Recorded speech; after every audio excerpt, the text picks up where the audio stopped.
ॐ अज्ञानतिमिरन्धस्य ज्ञानाञ्जनशलाकया चक्षुरुन्मिलितं येन तस्मै श्रीगुरुवे नमः. So, I offer my most respectful, humble obeisances to the spiritual master who opened my darkened eyes, which were full with ignorance. He opened the eyes with the torchlight of knowledge. So, as such, I do not have any intelligence.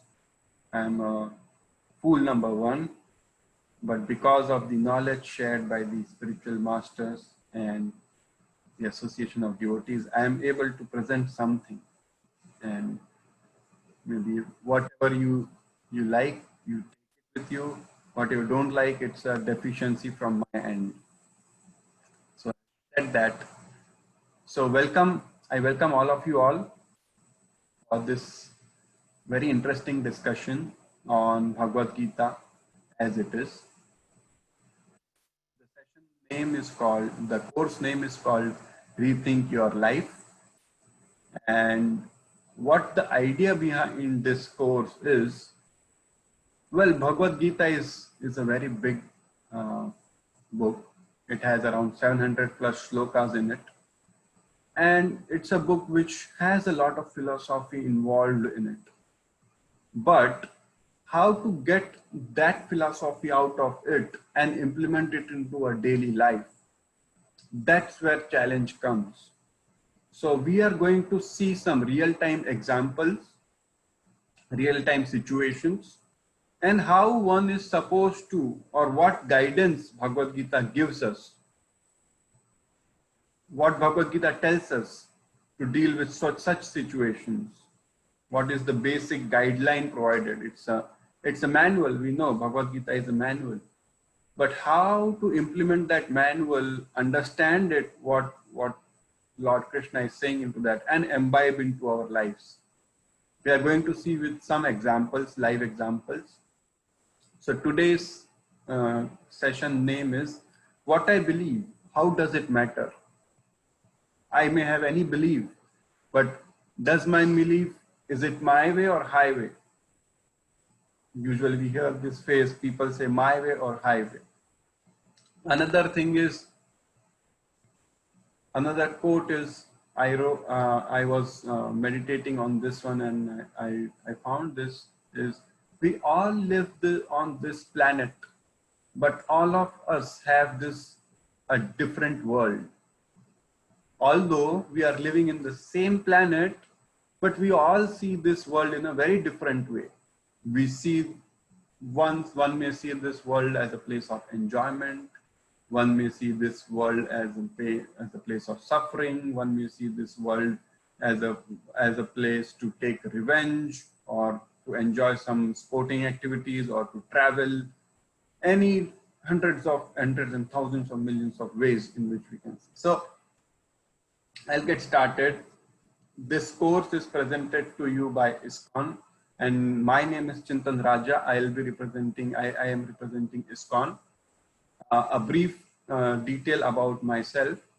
I am a software engineer working since last 12 plus years in IT industry.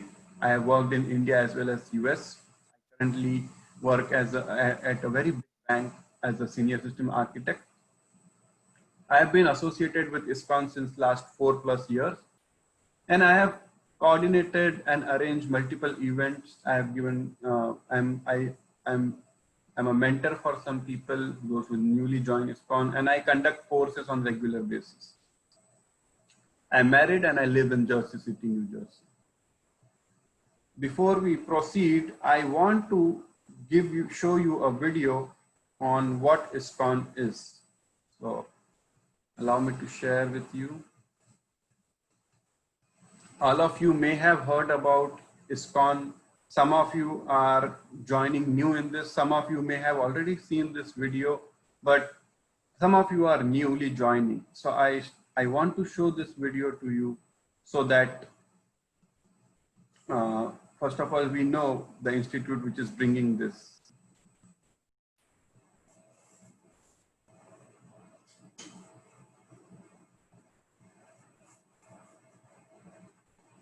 Okay, focusing on what is important in the world, zooming into the earth.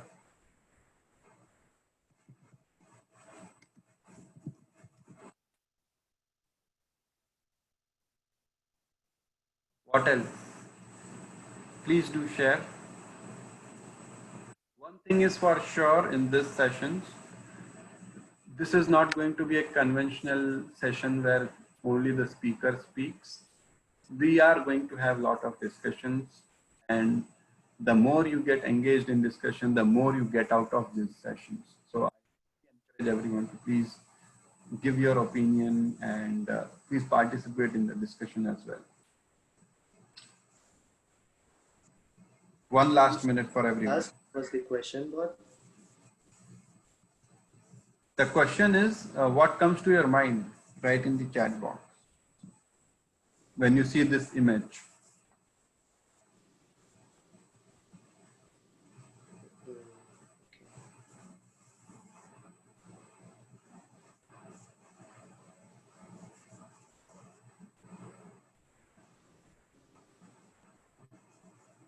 So someone says universe, someone says earth, planet, universe, analyzing the world, examining our world, zooming into the earth, looking the world through lenses, focusing on what is important in this world, zooming into the earth.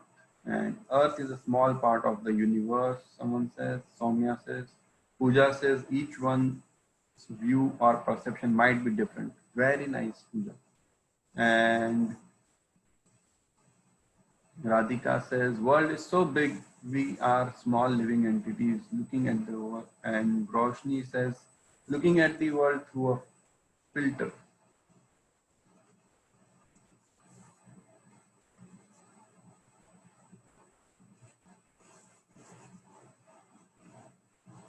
And Shankar says, looking the earth with the lens, focus on some of the aspects, trying to see things on a large scale, means perspectives.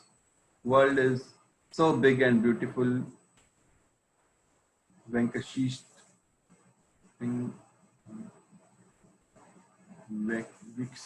Vikshit says, and we are small part of the earth. All are very nice answers. Thank you so much. Yes. See, just like all of you shared your thoughts here, there is a perspective, there is a view, world view. Look at the way we look at the view. And that is going to be different for each one and all for us. But what is the correct way to look at the world? We are going to see that. Like one way of looking at the world is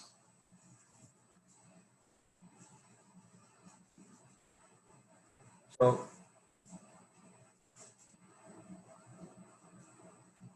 it is said that be careful of what you think. Your life is shaped by our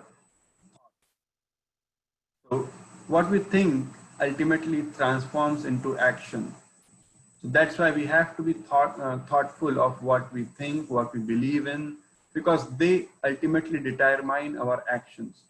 So what is the right, what I believe, how does it matter? So what is the right belief? We are going to see. How do we determine what is the right belief?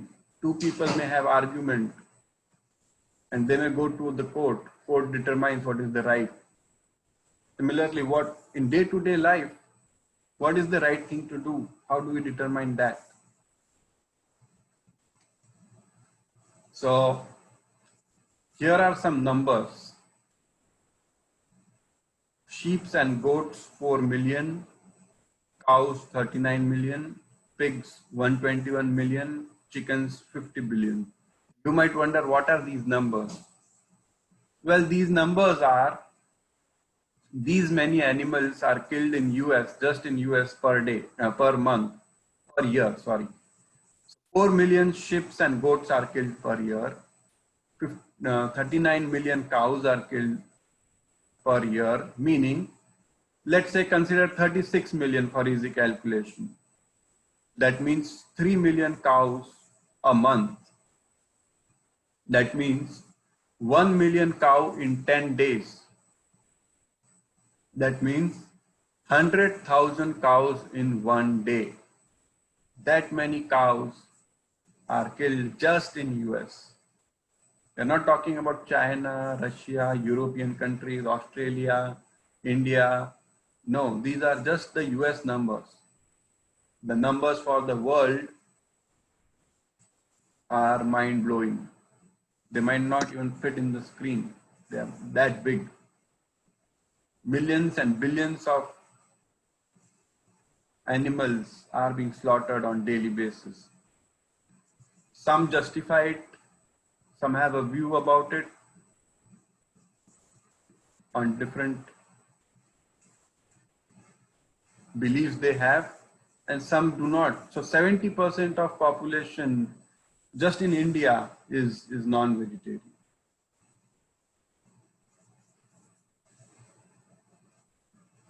So I'm going to stop here the sharing and so that I can see if everyone can, as long as it is possible for you, if you can turn on your videos, we can have discussion.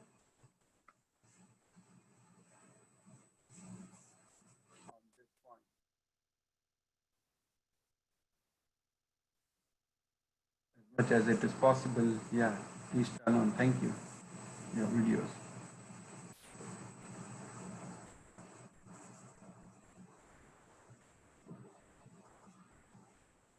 Thank you. Yeah. So in US alone, we just had the calculations that 100,000 cows are killed on daily basis. I'll give you one example. A real time thing that happened with one of my friends. Couple of days ago, he met an accident and entire front end of his car was crashed. It was like a major accident, but the guy didn't had a single scratch. Now police arrived at the accident spot, and the first thing police asked him is, "Are you okay? Are you doing all right? Do not worry about anything. Are you okay?" So that much importance is given to human form of life here in US. That much importance is given to human life. But when it comes to animal, they are being slaughtered in millions on daily basis. And even in animals, dog is called as the man's best friend. If you hurt a dog, you're gonna end up in jail. But on the other hand, if you kill animals, cows, pigs, goats, sheep, chicken, that's all right. We can kill them. So who gives us this license? Who determines this worldview that this is okay and this is not okay? Who determines this? This is determined by the society, our friends, our family, the environment in which we grew up. If we go in India, if you kill a cow, you will have life imprisonment. For entire life of yours, you will be in jail. So is it that the worldview that India is carrying is correct? No. Again, in India, as I said, there are 70% non-vegetarian. So what do they eat? They eat goat, pig, chicken, and all sorts of different animals. So again, here is again a problem. If you kill cow, it's a problem. It's against the law. But if you kill any other animal, that's all right. One of these Bollywood famous actors killed a black deer in India, and a case on him is still going on.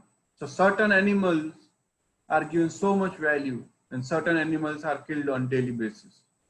Who determines what is the right thing to do?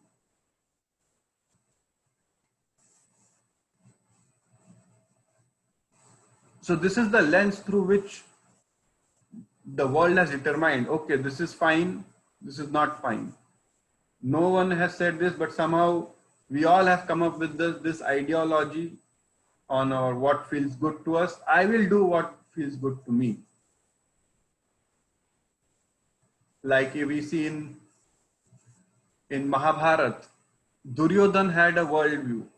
He had a worldview that everything in this world is for my enjoyment.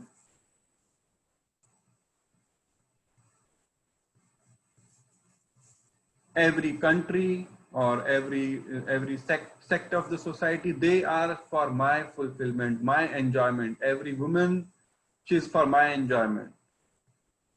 And Arjuna, just before the battle, the worldview he had got is, I will not fight this battle. Better I leave and I'll run away. Why kill so many soldiers for this position?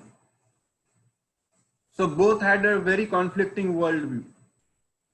Duryodhan is everything is mine. Arjuna is I leave everything. Krishna says both are wrong. Both are wrong. I will give you what is the correct worldview. Correct lens through which you should see the world. Correct lens through which you will determine what is right, what is wrong, what you are supposed to do. What is legal, what is illegal. Like in the US, there are laws, there are traffic laws. So there is a law book which determines this is doable, this is not doable. In Ramayana, Ravan had a worldview again, same as Duryodhan. I want to enjoy everything. And Ram had the worldview of being in limits, doing what is supposed to be done from him. Maryada Purushottam. So the worldview that people have adopted today is do what feels good to you. I do not care about anyone else. I care about me, myself. It's all about me, myself. I do not bother about what others think, what others do. My goal should be achieved. My purpose should be met. I'll give you one story about a couple from India in Pune, from where I am from. A boy and a girl in their early 20s, maybe around 24 years they were old. They worked in an office. They worked together in same team. They had good friendship. This friendship slowly turned into a relationship. They both had attraction for each other. And slowly they thought, why not move together? Why not live in? So I have done my engineering from Pune 15 years ago. And I know how difficult it was for bachelors in Pune to get the house. The building owner or the flat owner, they do not like bachelor people, boys just to stay in their apartment. They do not know what sort of activity they will do. They want to keep their home trouble free. Now here, in India, some builders are designing buildings where they are just allowing people, those who are in live-in relationships. That has started in India now, where they provide flats on rent basis only to those who are in live-in relationship. So this couple got an apartment, started living together. After a while, the girl got pregnant. Both 24 years old, are not married yet. What to tell to society? We have big career. We haven't started our career yet. We are in the very beginning of the career. What should we do? Everything was going on, but this thing has come up now. Should we keep the child? Should we abort it? Now it has become a very easy decision for people. It's about me, what I feel good, what I want to accomplish. I want it like this. So they aborted it. They aborted the child.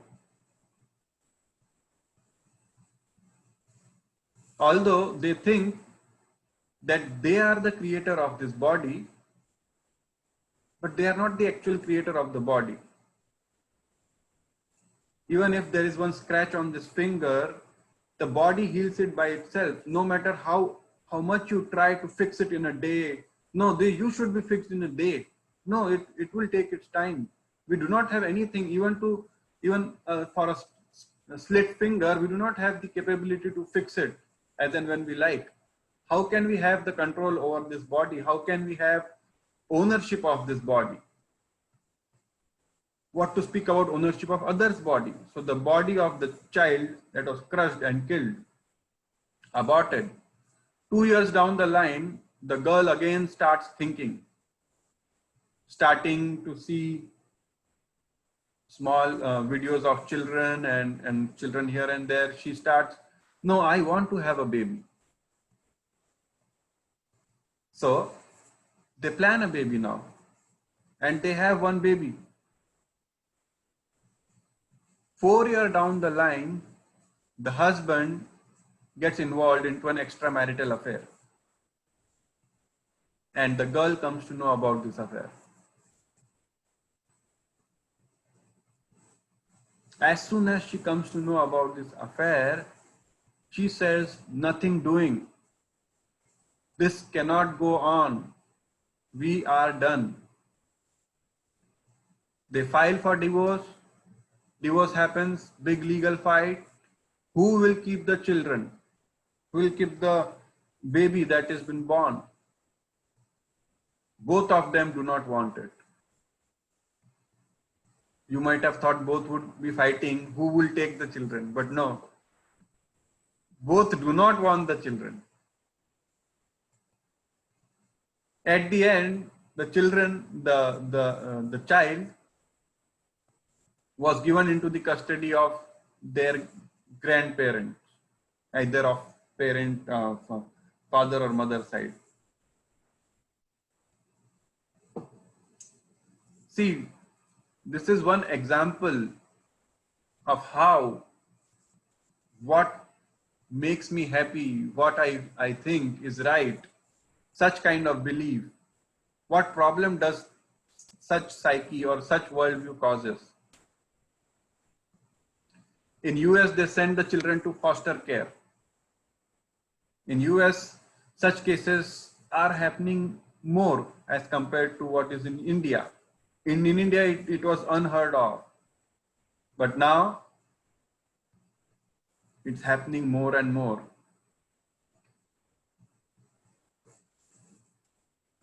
And if you think like this, it is for my enjoyment and it is all about me, and that's how we start operating.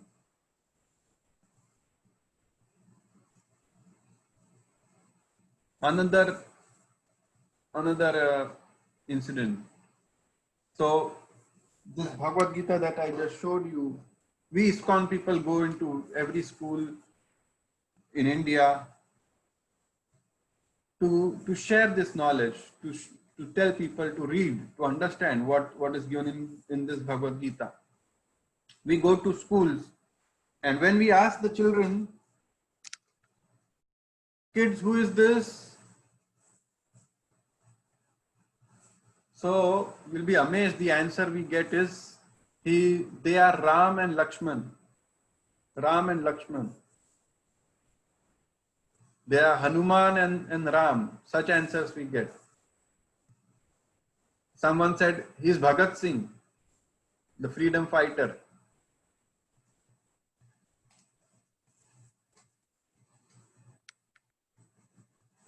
Such is the level of spiritual understanding of our Vedic scriptures today's generation has. And when we talk to parent, they say the child has to be a very good child has to be humble, he has to be sincere, He has to listen. He shouldn't back answer us. The problem is parents think this is the responsibility of the school. School is supposed to give them these values.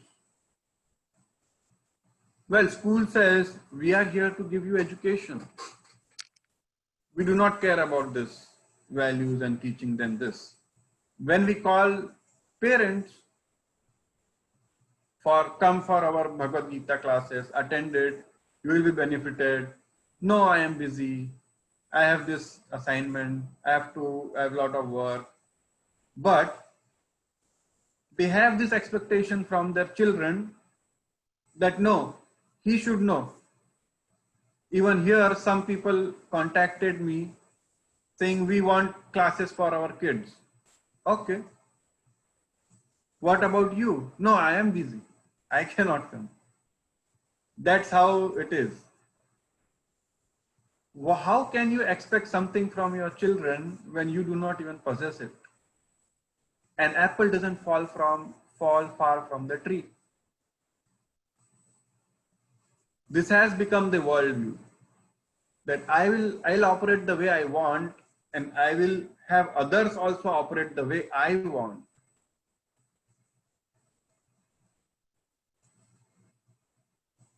Another worldview that goes around is it's all about money. Money determines who is successful, who is not successful.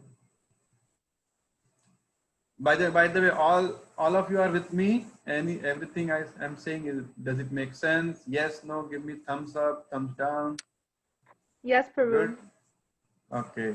Anyone has any questions or any observations they want to share?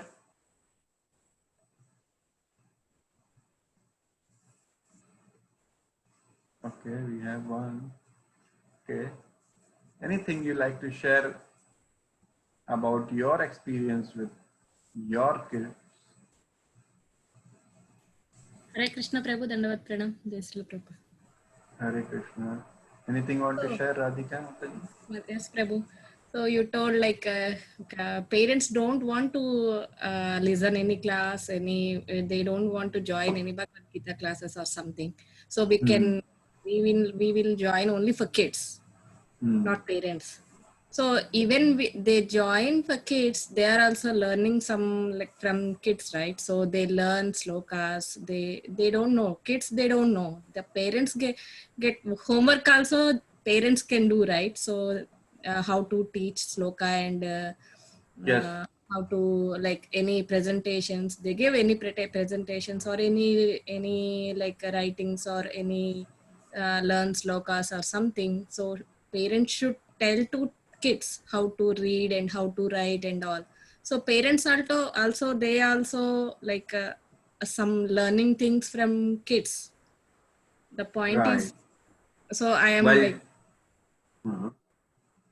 yeah, the point is like I am telling to share this thing. Hare Krishna.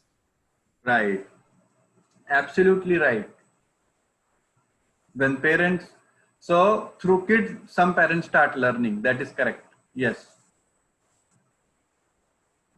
But the thing is, kids, even though we think they are not observing anything or they may not understand, they actually copy from toe to head to their parents how they observe, how they are interacting, how they're speaking, what they are doing. If the mother is just on the mobile phone and expects the kid to not to look at mobile, that's not going to happen. You have to lead by example. Once to a saintly person, one lady went and she said, "Oh, my son, he has a problem. He wants to eat jaggery all the time. He wants to eat jaggery all the time. Can you tell him not to eat jaggery?" So the saintly person says, "You come after a week." So the lady again comes. So the saintly and she says, "You had asked me to come after a week. Can you tell him not to eat jaggery? He's eating too much jaggery." Or sweet, you can say. The saintly person says, oh no, you come again after 10 days.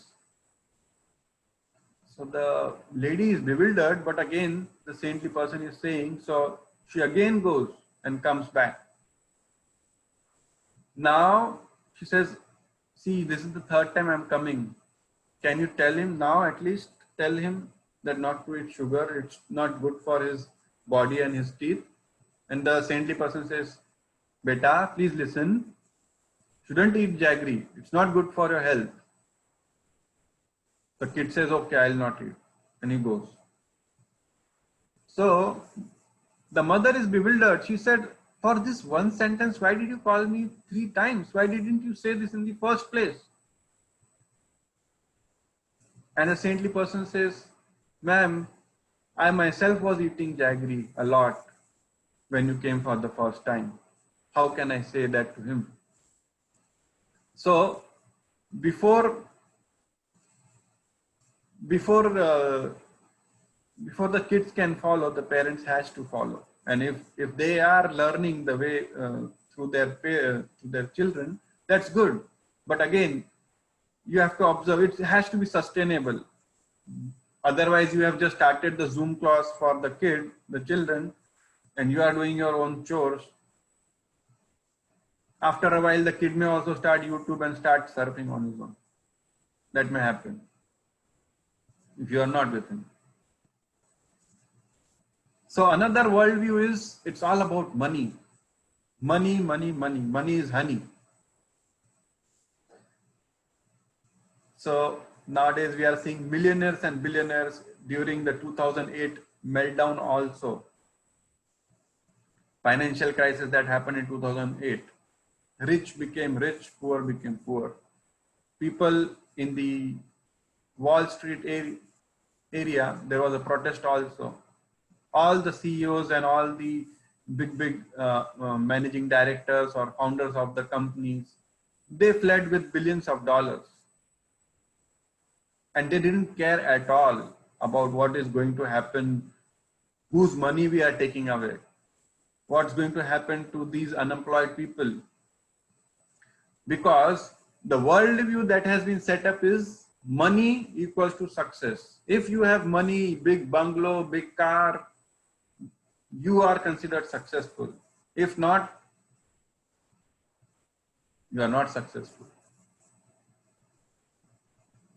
Another worldview that goes around in this world is, there is no God and you can do whatever you want. This is the worldview created by people who just want to enjoy, don't want to follow any guidelines, any restrictions. Another worldview is, there is only one life, live to its fullest. Do drugs, do intoxication, do all the sinful activities, do all it takes for your enjoyment. Because eat, drink, be merry, tomorrow you may die. That's another worldview.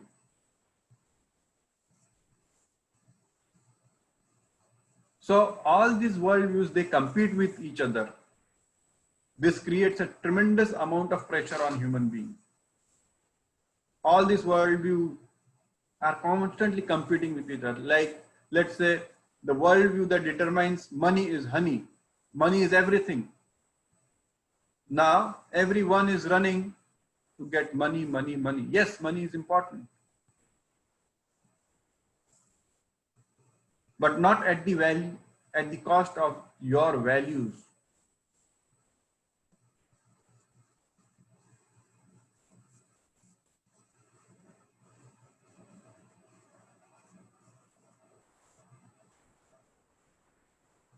People are having such a bad lifestyle. They sleep at 1 in the morning, get up at 9, or some people are so workaholic, they just want to work for the sake of money. They sleep 4 hours or go into stress, go into so much anxiety.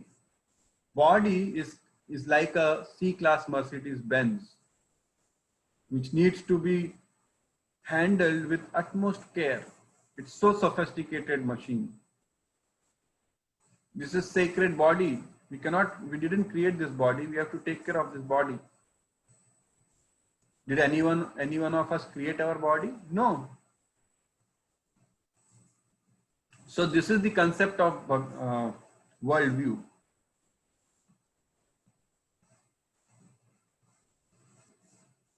I'll share my screen again.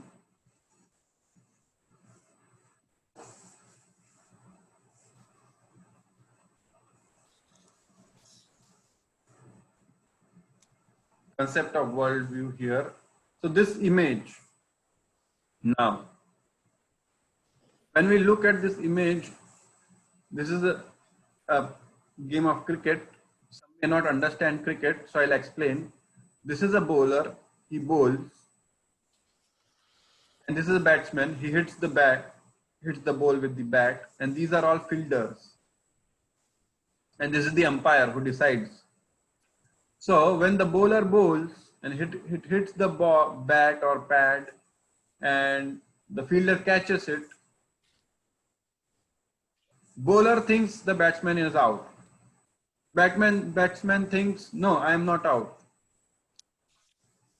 So both have their views, world views, that he's out, he's not out. Thankfully there is a person on the field who shows them the correct way.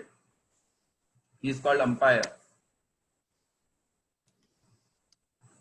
So as we discussed different worldviews, all about money, live life to the fullest, tomorrow you may die, all different kinds of, I will do what I want, my way or highway. So all of us has this lens through which we look at this world. As I said in the beginning, we all live in this one planet, but all of us have our own world. Some may say, oh, world is full about good people. Some may say, yeah, world is all about, all I see is beauty in this world. Some may say, no, world is unfair. This is not fair. But the correct way to approach is look at the Bhagavad Gita, and through the lens of Bhagavad Gita, when we see the world, we see what is right, what is wrong, how we should operate. What is the right way to operate? What is the right way to do stuff? So, here is one story about two friends, Rohan and Vijay. As I said, we'll be discussing real life examples more and how these real life examples can be imbibed in our daily life.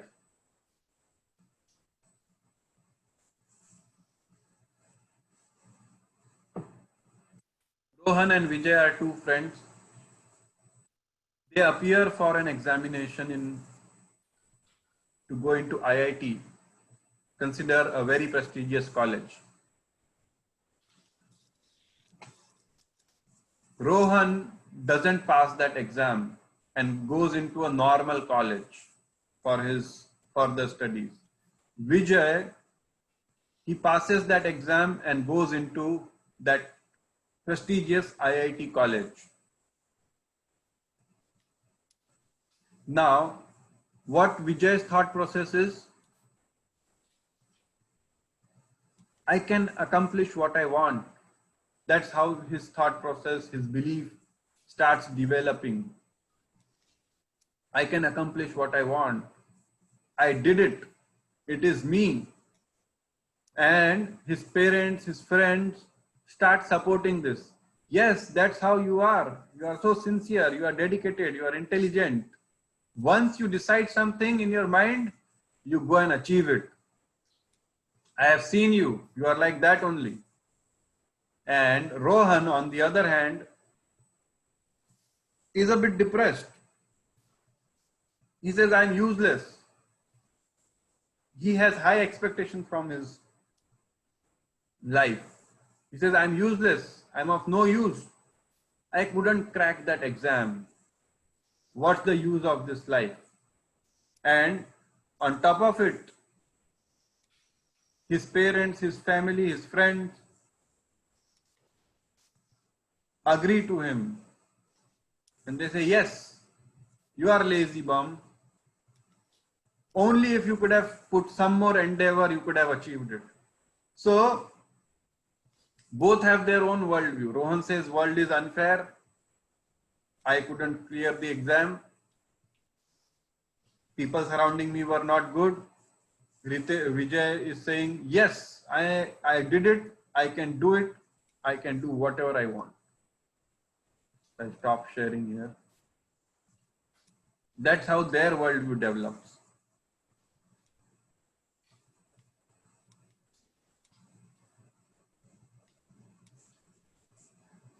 Again, I was mentioning about we go to school and ask children about what happens, what you do when things don't go your way. And this is the question we ask to kids in 7th grade. 7th grade meaning they are 11 years old. You will be surprised to hear the answers we were expecting was, I cry, I feel depressed. The answers we are getting is, I torture myself. I take a sharp knife and I cut my hand.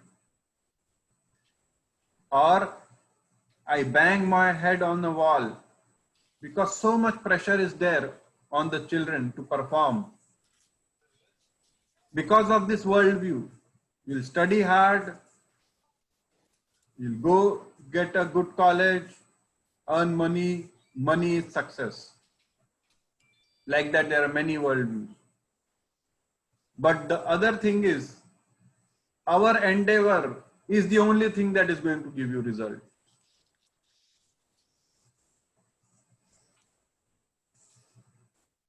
That's the worldview. That my endeavor is only going to give me the results. We'll see what Bhagavad Gita says about this.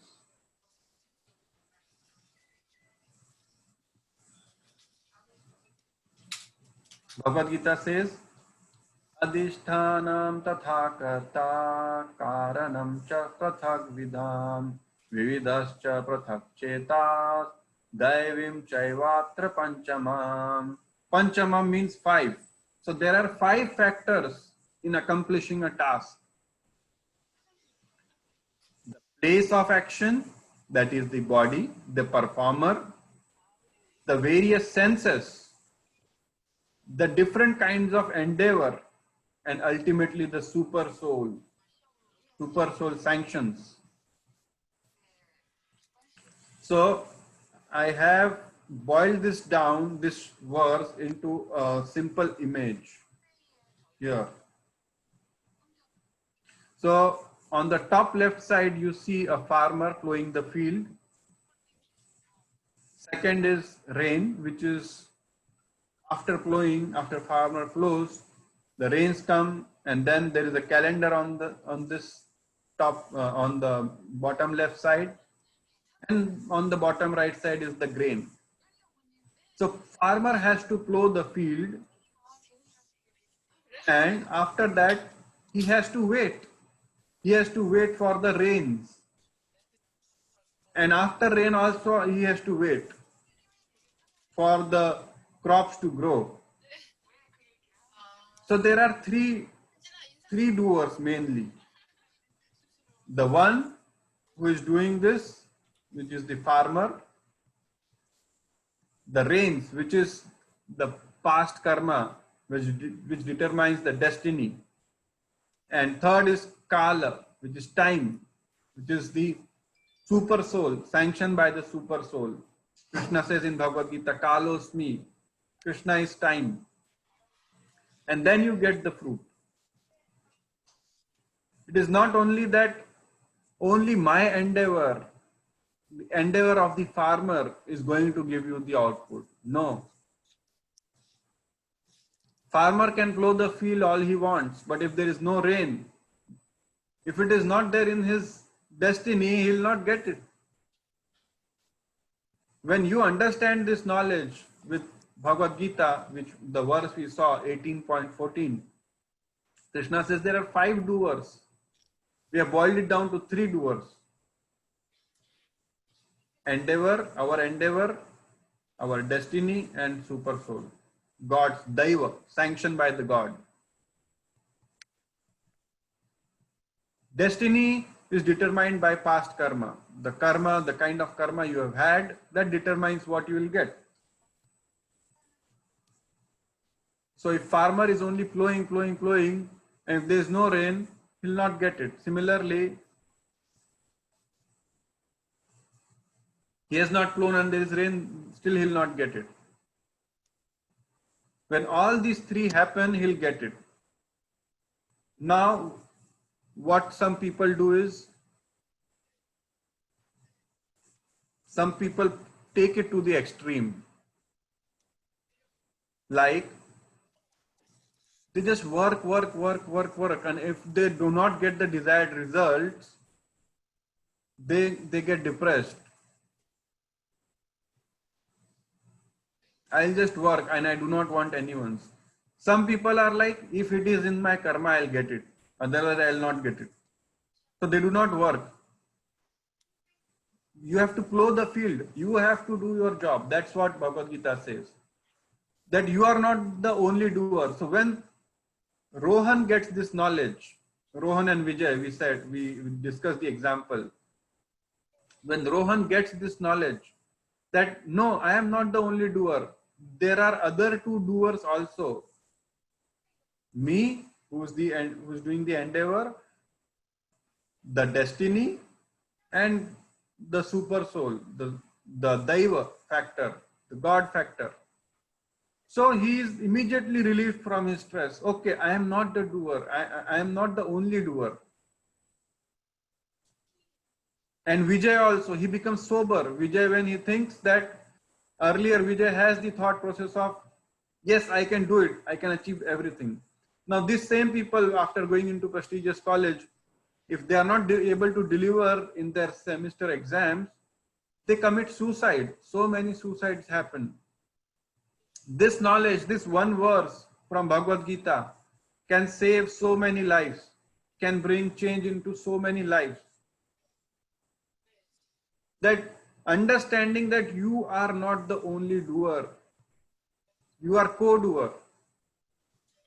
Krishna and material nature are the co-doers. You are not the only doer.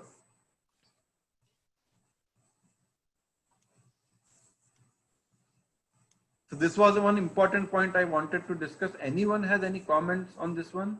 So Pooja says, wouldn't rains be also part of universal plan? Yes, rains is part of universal plan. That is your karma. That is your destiny, Pooja. Yes. So, Chintan, I think the question for me is more about like the destiny part, right? Whatever karma we've had in the past, we can't change. Like, so that basically carries with us.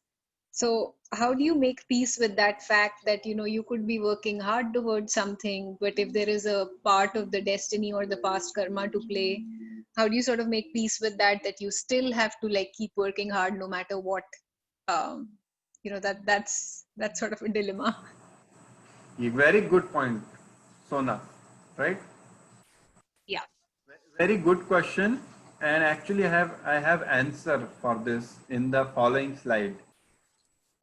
But to answer this question, even before going to the slide, next slide, is you have to, that's what the knowledge Krishna gives in Bhagavad Gita.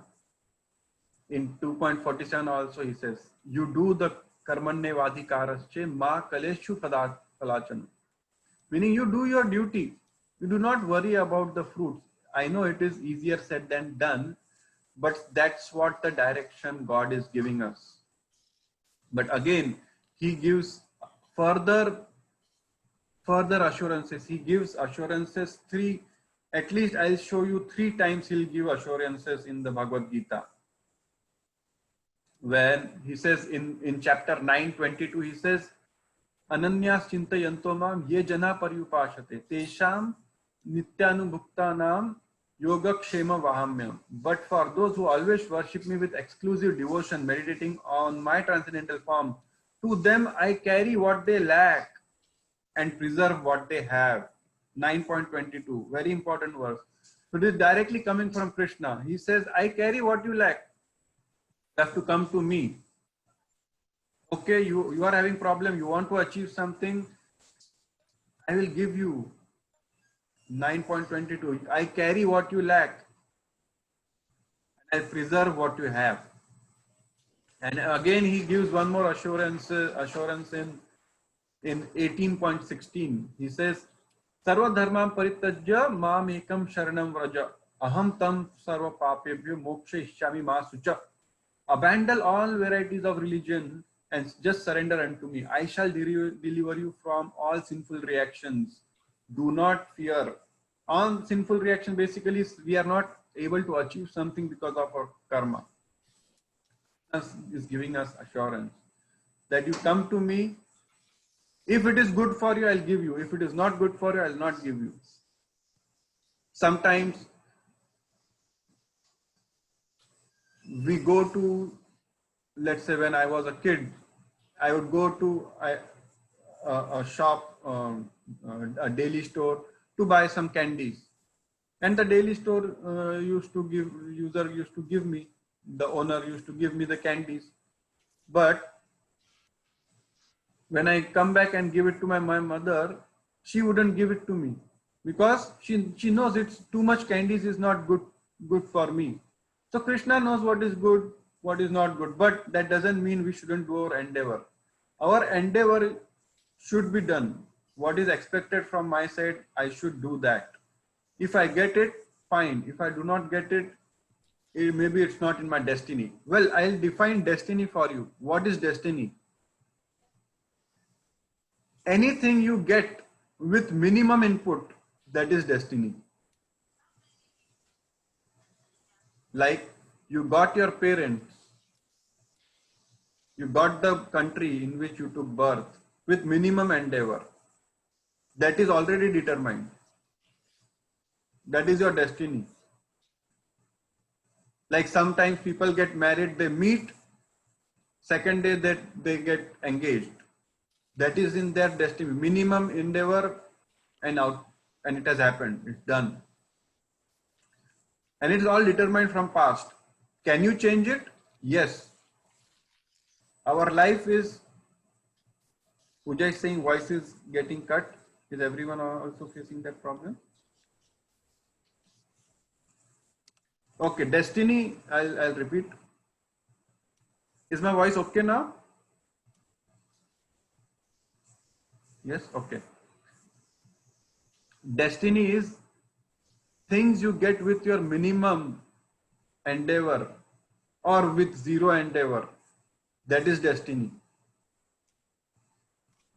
Some people are sitting in car and going with a friend. I'll give my father's example. My father had a best friend.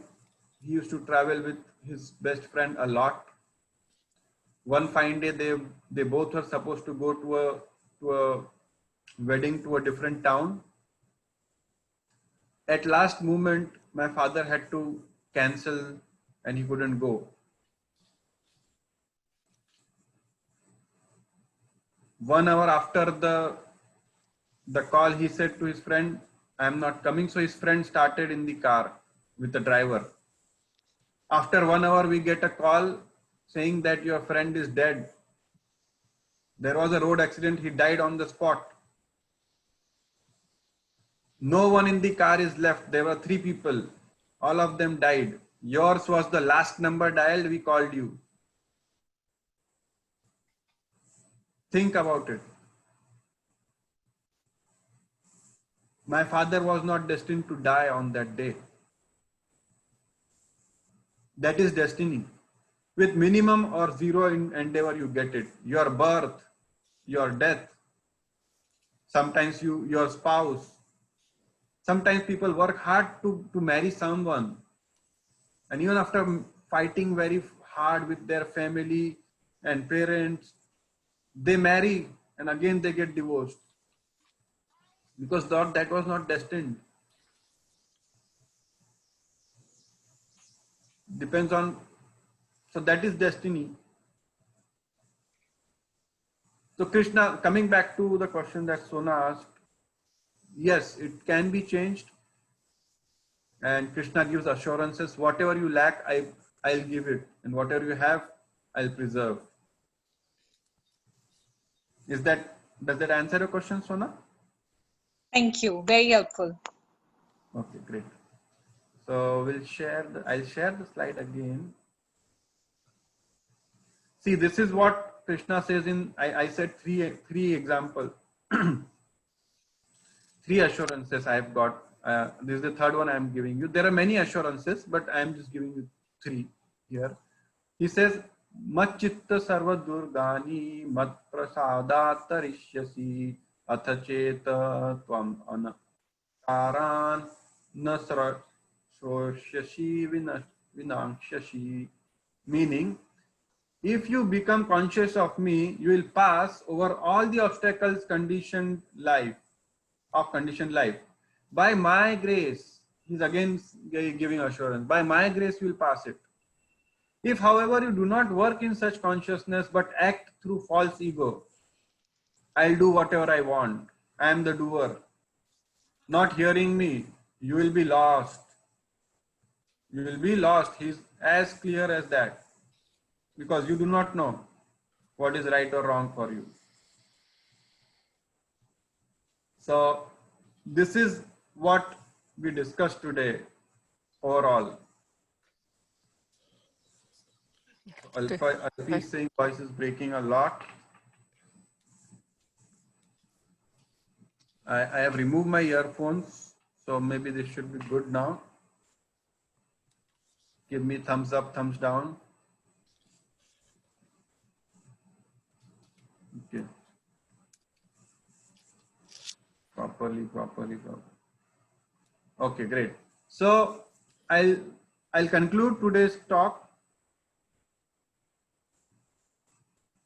We looked at the different worldviews people have, how the worldview, if we look at with the lens of Bhagavad Gita, helps us. How it helps us into our daily day-to-day interactions. We saw it with the example of Rohan and Vijay. One got admission in the prestigious college, one didn't got admission in the prestigious college. And if they understand that they are not the only doer, there are others involved also. Your endeavor, your past karma, which is destiny, and Daiva, which is the sanction by God. If these three are there, you will get it. Otherwise, you will not get it. So no one should be proud of their accomplishment that I did it. And no one should be depressed also about their not getting something, because ultimately it's not all in their control. So the equation is not like endeavor means output. Generally, we are taught that way only. You didn't work, you didn't study. Don't you have brains? Parents usually say to their children if they do not. I told you how the children in India, I do not know about US, but in India they torture themselves with sharp knives because their parents torture them. That don't you understand? You need to study. Can't you concentrate? I spoke to one kid. He said, the math teacher, what he says, I do not understand what he says. It doesn't go into my mind what he's saying. How can I pass? That's how they are designed. Then we saw how Duryodhan had a worldview, Arjuna had a worldview, and how Krishna gave the right worldview. And again, we saw one more example, one more verse from Bhagavad Gita where Krishna gives assurance. Well, the question of Sona was, what if I want to accomplish something but I am not getting it? It's disheartful to hear that my endeavor will not give me output. See, the main problem with this country, US, specifically in US, is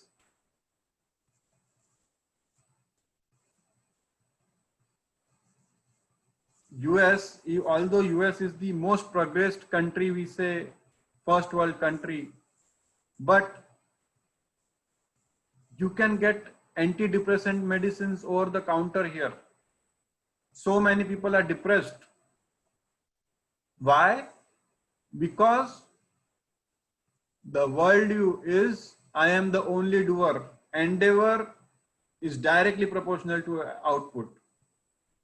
And if it doesn't happen, we get depressed because we think, I could have done more. There is something lacking in me. No, you, sir, your job is to do 100%, give your 100%. But even after that, you do not get results. You do not bother about that because there are other doers also. Maybe you are not destined to get that thing right now. But that doesn't mean you become lethargic in your effort. Be mindful of that. We have to be 100% giving our efforts all the time. Like Arjuna, once he was convinced that I need to fight this battle, I need to fight this war, he didn't look back after that. Then there was no confusion. After end of Bhagavad Gita, at the end of Bhagavad Gita, Arjuna says, Karishye vachanam tava. I'll do whatever you said, Krishna. Okay, so I'll open it up for questions now. And if all of you can turn on your videos.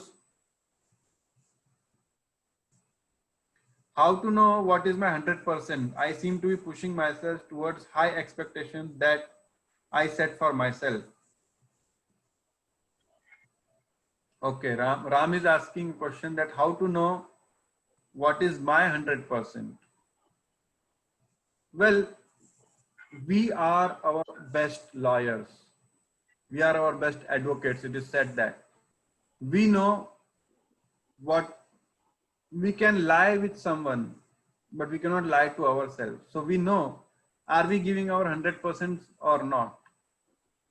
That is up to us to determine. There is no barometer for that am I giving my 100% or not?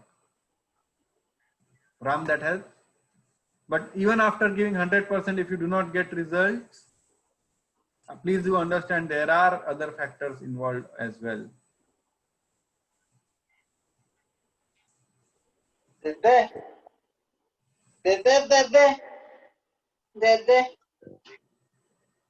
Thank you, mommy. Anyone has any other questions? Or anyone wants to discuss some point?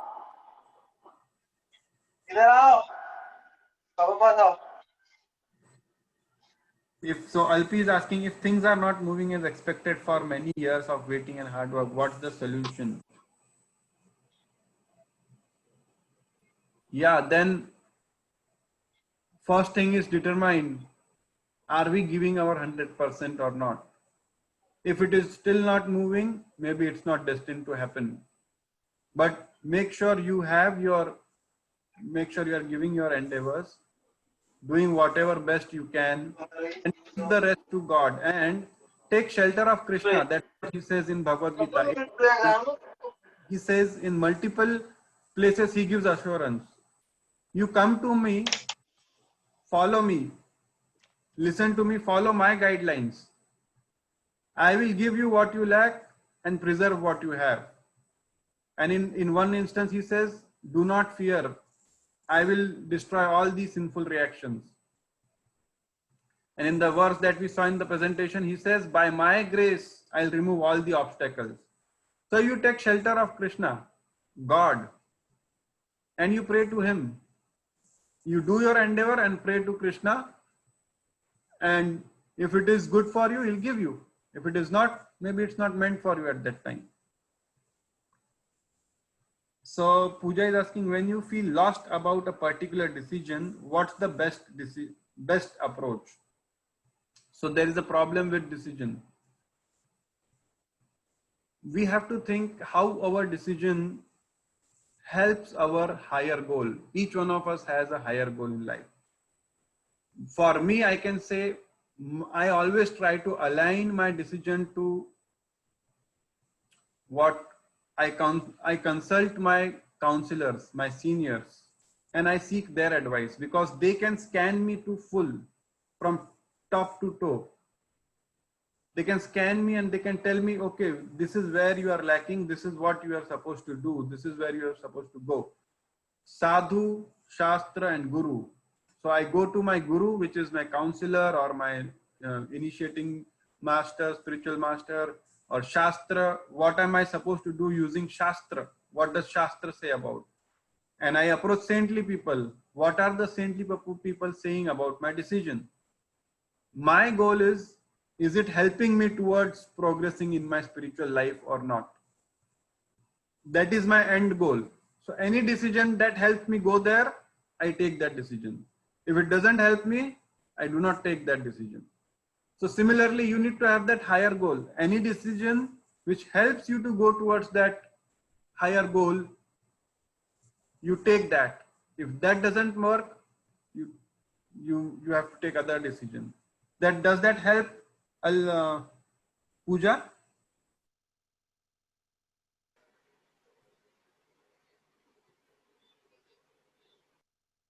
Yeah, and Alpi also. Alpi, I answered your question. Does that help? Thank you, Pooja.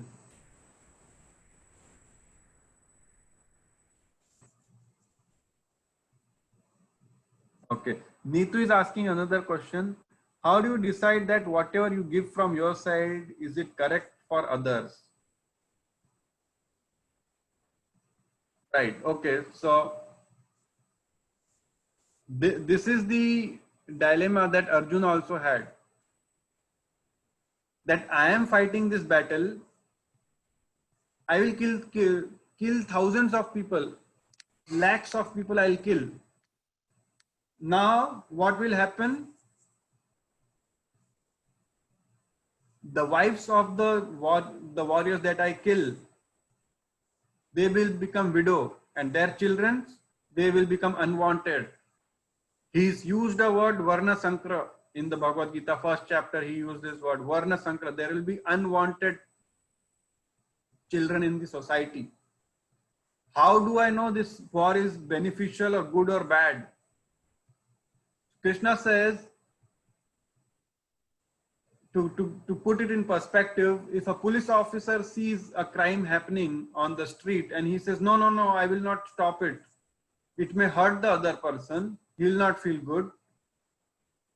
No, that's not the right way for the police officer to do. The job of police officer was to protect citizen. The one who is attacking, he's supposed to stop that person and arrest that person.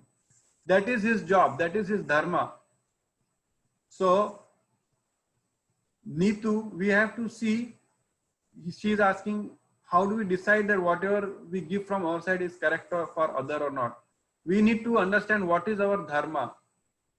As dharma as a wife, dharma as a student, dharma as a professional, dharma as a friend or a family member. What is my dharma? What am I supposed to do rightfully in this situation? You do that.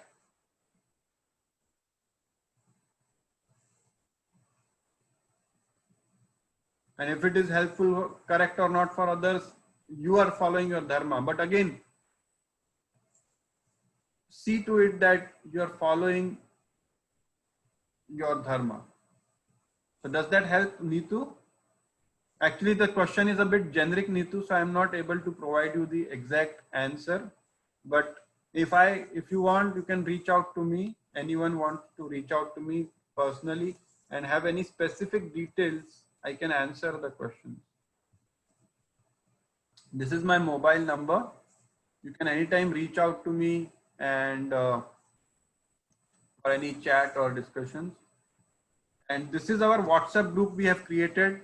You all please join this WhatsApp group so that in the WhatsApp group we'll have discussions, we'll have questions and answers like this. Anyone has any questions, we can discuss in the WhatsApp group. So you all please join this WhatsApp group and we will stay in connection with this. So do not, I request all of you, there are 12 sessions we are going to conduct on this topic. There are 6 topics. The same topic is going to continue next week also. We'll go deeper into this and look it from the perspective. We'll see one story from Bhagavad Puran where there was Hiranyakashipu and there is Prahlad, 5-year-old kid. Hiranyakashipu's worldview is everything is for my enjoyment, everyone should worship me. Prahlad's worldview is no, God is the creator, he should be worshipped. How they resolve this conflict between a father and son, conflicting thought process between father and son, how this is resolved, we'll see. And I request all of you to attend all these 12 sessions. Next week onwards, because there are around 30 participants, we will split it into 2 batches. We'll do 1 batch on Saturday, 1 batch on Sunday. And we'll split you into 2 groups such that if you have problem with the timings, you can reply on the email and come back to us. We'll put you in another batch. But right now we'll split you into 2 batches so that there are less people, more discussion happen. Everyone is good with this?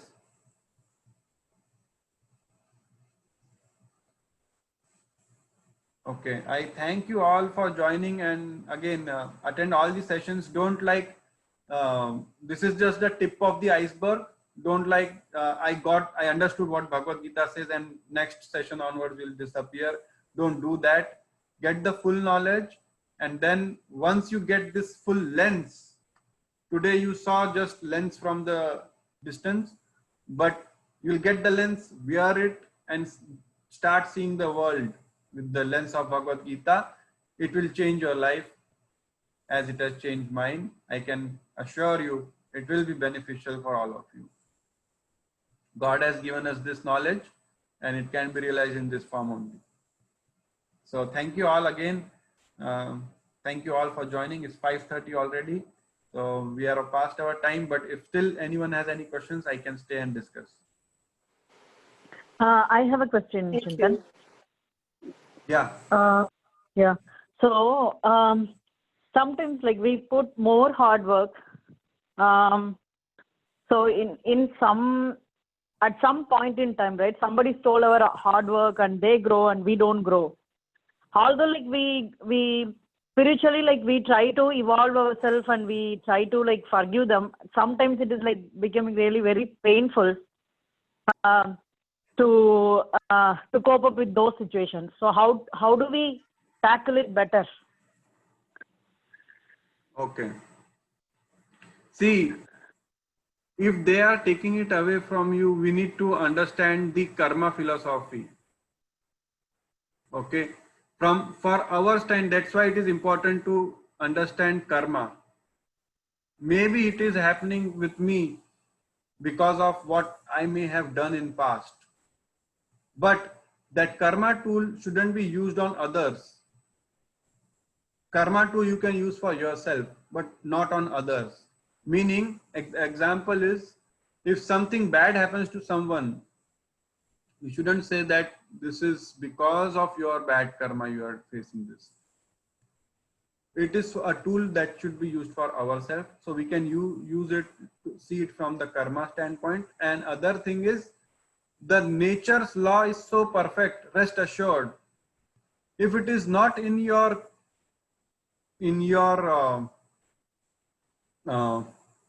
destiny, or if it is not written in your life that this will not happen to you, even small headache will not happen to a person if that is not there in our charts. That perfectly it is designed. So you can consider it as you did your best, but maybe it wasn't meant for you or the other person who is doing it. Surely if no one is watching, Krishna as Super Soul is watching, and they will get their results, good or bad, for that. Right, and we should forgive and move on. Right, it is our karma that we are losing it. The action that we already performed, has resulted in this way. So we have to like we just need to cope up with it and then move on. Just that, Exactly. right? Cope up with Right. it and move on, and rest assured that this has happened because of I did my best job, but if someone wants to steal away my work, they can steal away. I'll do rightfully what is there in my hand. Okay. So you can exercise the laws which are there. Let's say if it has happened in a company. If someone steals away my work, I'll make sure that I approach my manager. I tell them, I make that clear that this is what has happened. And I just wanted to let you know, this is not complaining or anything. You should be aware about these situations. So what is there in our hand lawfully we should do. And even if that is not being taken care by, the God's law is going to take care of it. Make sense, Padampriya? Yes. Okay. Any other questions? No, that is all from my end. Okay, great.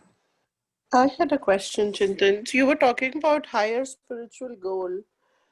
Yeah. Is it same for everyone? Is it differs for everyone? How do we determine our higher spiritual goal? Yeah, the spiritual goal for everyone is same, which is to establish our relationship with God and go back to his abode.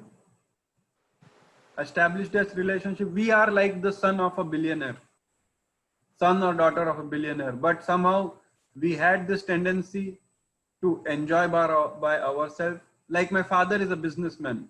He's a very good businessman. He's doing his business in India.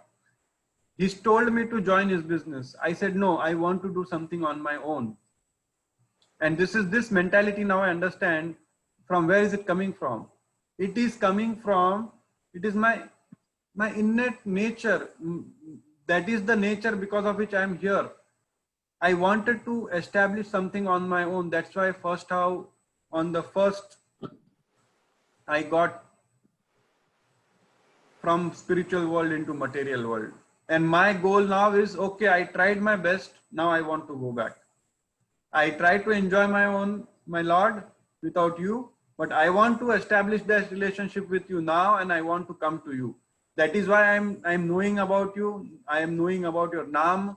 I'm knowing about your Rupa, Guna, and Leela, so that I can fall in loving relationship with you. That love is already there, but somehow because I have come into the contact of this material nature, that love is now dormanted.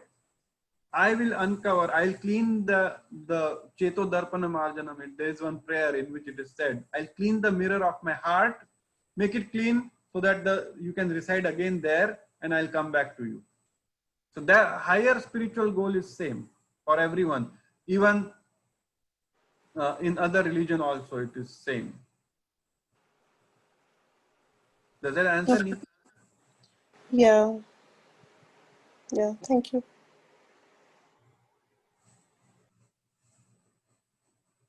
All right. Thanks. Raman Patel also has joined. Thank you, Uncle, for joining. I hope you like the discussion. If there are any points you want to add, discuss, we can discuss.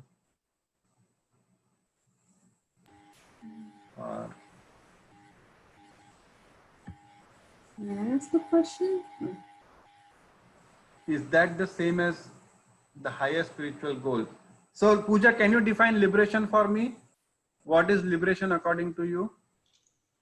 For me, according to me, Chintan, it was exactly what you explained just now. In my head, always liberation meant what you meant. So when you explained it right now, I was a little confused whether it's the same thing or whether it's defined differently in the Gita.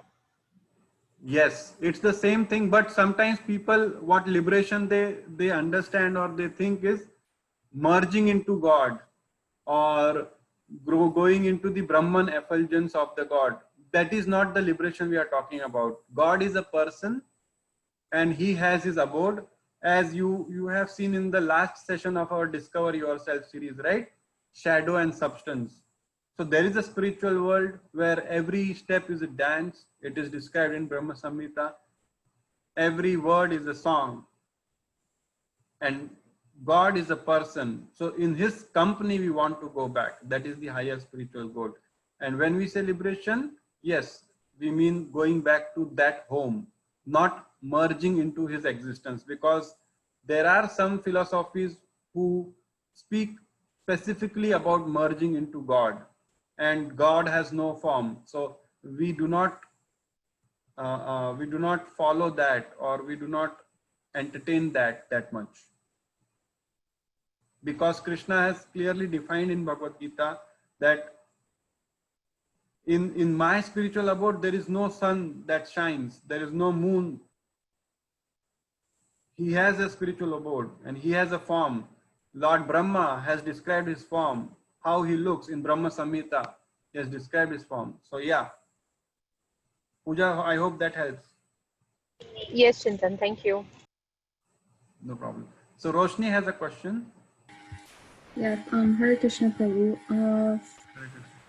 Can you hear me? Yes, Roshni, please go ahead. Okay, thank you. I think my question is, I mean, there are people who lead lives, who live lives or have led lives that don't 100%, like, I guess, align with the Vedas. And something that I've seen is that people in, like, our own ISKCON community harshly judge those types of people.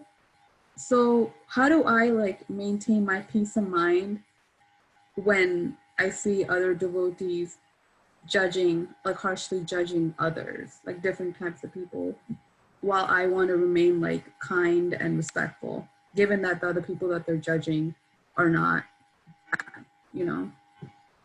Does So your that question, make sense? yeah, I'll just repeat your question so that I make sure I understand it correctly. So you're saying some non-devotees are there who are not following the Veda script properly, but still there are people within the ISKCON community who judge them. Mm-hmm, yes. Okay, and this is a very nice question, and this happens. See, make sure Krishna has provided free will to everyone. That is why we are here. Otherwise, if there wasn't a free will, why would we be here? Because love means freedom. Krishna has provided a freedom, and he doesn't stop anyone to do anything. He guides us. He advises us as a super soul in our heart. But if still people want to follow what they want, what they think is right, we can tell them. But we do not judge them or think ill about them. See, there are two kinds of people, Roshni, in this world. People who are sleeping and people who are pretending to be sleeping. So those who are sleeping, you can wake them up. It's very easy. But those who are pretending to be sleeping, you cannot wake them up. So you do not judge anyone, because anyways it will cause problems within you also. It causes aparadh. And even if other judge, you be free from judging, gossiping about a devotee and end up in Vaishnava aparadh. You do not do that, because Vaishnava aparadh is one of the biggest aparadh we can have. And we don't know what was the discussion, what that person had with Krishna, and we don't know their path. So we do not want to be judging here. So does that answer, Roshni? Does that help? Yes. Yeah, it does. Thank you. Okay, thank you. Yeah, because there will be different people all the time. I mean, even the five fingers are not same. So within the ISKCON community also, there will be people who will not be same, will not follow what is said by the spiritual masters. Let them do what they want, but what we are supposed to do, we are supposed to follow our dharma. What is right, what pleases Krishna, that will do. Okay, If I anyone has can any? ask, I don't want to take too much time. but if I can ask another Yeah. question, Sure. is that Niti. okay? Yeah, please. So sometimes when we say, right, don't judge, or we should not be judgmental, it's easy to say that, but in day-to-day life, that is something that comes naturally. You see a child crying, you immediately judge the mother. If you see something, anything, you see a friend succeeding better than you start judging them. Oh, they must have done something different, that is why they're growing. How do we overcome that? Very practical question. Very nice. And I'll be honest, I also judge people sometimes.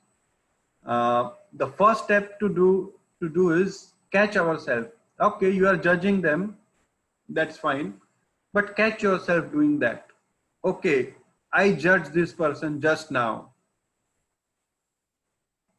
A mother is walking on the road, her kid is crying for some XYZ stuff, and I'm judging them. Or she's yelling at the kid. How rude she is, how irresponsible she is, cannot buy something to that poor kid. So catch yourself doing that. That's the first step. Do that and see how many times you're doing that. Catch yourself and tell yourself that this is none of my business. This is not helping me anyways. So you practice this slowly, this will come down. So these habits are innate and they are so deep rooted, they cannot be vanquished in a day or two. But if we keep ourselves occupied with positive stuff, see, rather than stopping bad, starting good is easy. So start something good. Keep yourself engaged in that and catch yourself doing this. Don't spend much time or think much about it. The judging part came, leave it. Move on. Don't let it sit and make a home in your mind. Does that make sense? Yes, very much. Thank you. No problem. Yeah, anyone wants to add a point? Shama Priyasi Mataji, do you want to add a point? Yeah, Prabhu, to the last question and the last couple of questions, I just want to say an analogy. Say, every one of us going in a highway in our car, and we know, like, we started from the birth. We know we will end up in death. That is our destination. But every one of us going and we are thinking we are perfect. We are driving correct. And that's why we are ending up in judging others driving like, oh, they should do it. They should have done it. And this guy, it's a straight route. Why is he taking a diversion? Yeah, why is he going to the rest area? We are not sure what is going on in another person's car. He might have a different conversation, or they might have come up with a discussion with Krishna. Say, Krishna, I want to take a diversion here and I will join in another way. So we are seeing them. It's a straight route, but he is taking a diversion. How fool he is.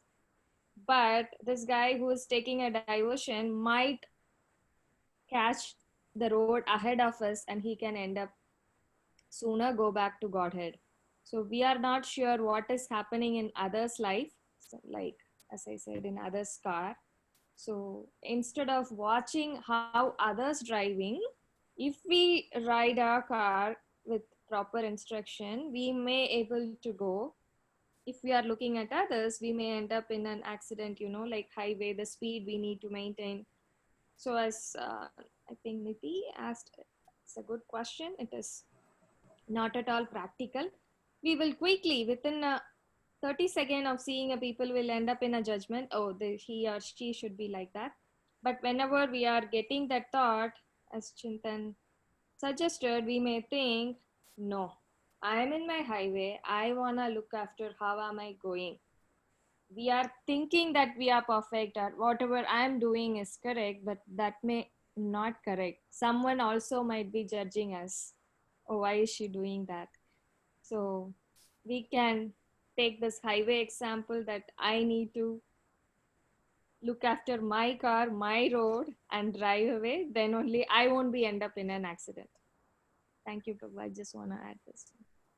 Thank you. Very nice point. Thank you.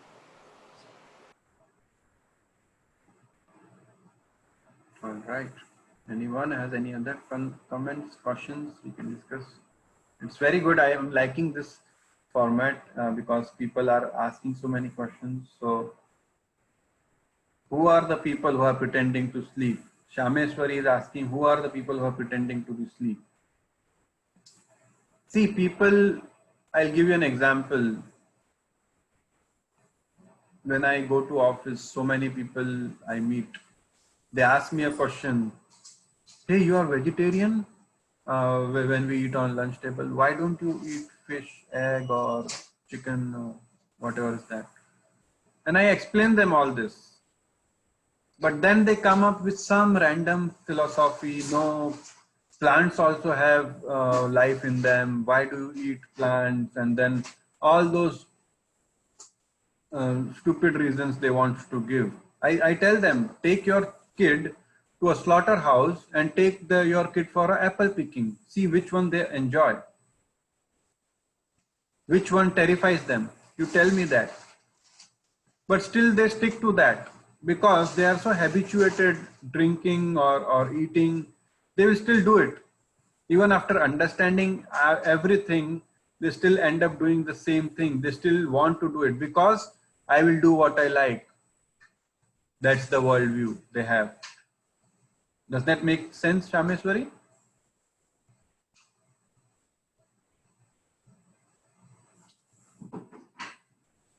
No problem. Thank you so much. No problem. Any other further questions?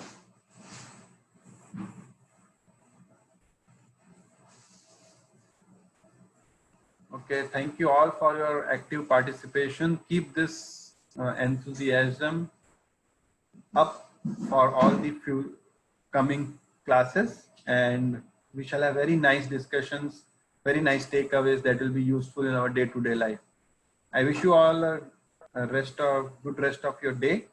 Enjoy with your family and friends. Thank you very much. We'll end this Thank you so session. much, Chandan. Appreciate it. Thank you. No problem. Thank you. Thank you. It was a nice session. Thank you. Thank you. Thank you. Hare Krishna. Hare Krishna.